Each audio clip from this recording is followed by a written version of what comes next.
নড়াইলে শিশু জান্নাতুল হত্যা, ক্ষোভে ফুঁসছে এলাকাবাসী, দ্রুত বিচারে আসামির ফাঁসির দাবি। নড়াইল সদরের আউড়িয়া ইউনিয়নের রামচন্দ্রপুর গ্রামে ঘটেছে এক অত্যন্ত মর্মান্তিক ও হৃদয় বিদারক ঘটনা। মাত্র 5 বছরের নিষ্পাপ শিশু জান্নাতুলকে নির্মম ধর্ষণের পর হত্যা করা হয়েছে।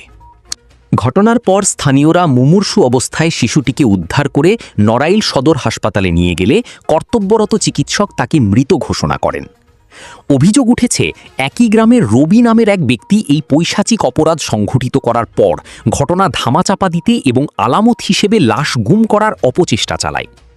ঘটনার পর থেকেই আসামিকে গ্রেপ্তারে নড়াইল সদর থানা পুলিশ অভিযান শুরু করে।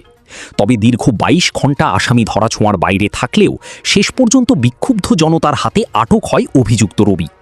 পরবর্তীতে উত্তেজিত জনতা তাকে গণধুলাই দিয়ে পুলিশের হাতে সোপর্দ করে। এই পৈশাচিক ঘটনায় পুরো নড়াইল জুড়ে তীব্র ক্ষোভ ও অসন্তোষ ছড়িয়ে পড়েছে। অপরাধীর দৃষ্টান্তমূলক শাস্তির দাবিতে নড়াইল সদর থানাসহ বিভিন্ন স্থানে মানববন্ধন ও প্রতিবাদী কর্মসূচি পালন করছে সাধারণ মানুষ। শিশুটির পরিবার ও সর্বস্তরের জনগণের একটাই দাবি, অপরাধী রবির যেন অবিলম্বে সর্বোচ্চ শাস্তি অর্থাৎ ফাঁসি কার্যকর করা হয়। নড়াইল ভিউয়ের পক্ষ থেকে আমরা এই জঘন্য অপরাধের তীব্র নিন্দা জানাই এবং অপরাধীর কঠোরতম শাস্তি দাবি করছি।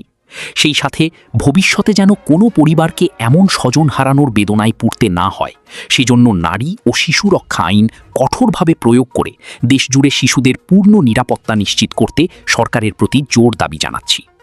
প্রতিবেদন মোহাম্মদ সোহেল শেখ, নড়াইল ভিউ।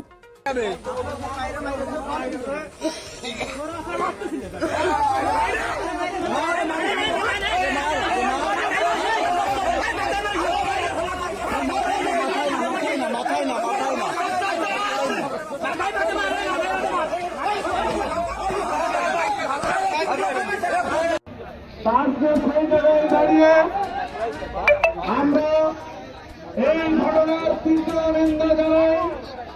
গতকাল রাত থেকেই আমি পুলিশ এবং জেলা প্রশাসক সবার সাথে কথা বলেছি এবং তাকে দ্রুত গ্রেপ্তারের দাবি ছিল।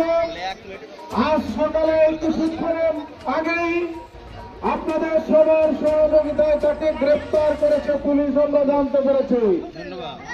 প্রিয় ভাইরা আমার, গ্রেপ্তার করে তাকে কেন পুলিশ নিয়ে গেল, এটা আজকে আমাদের সবার একটা বিরাট কষ্টের কারণ, ঠিক কিনা?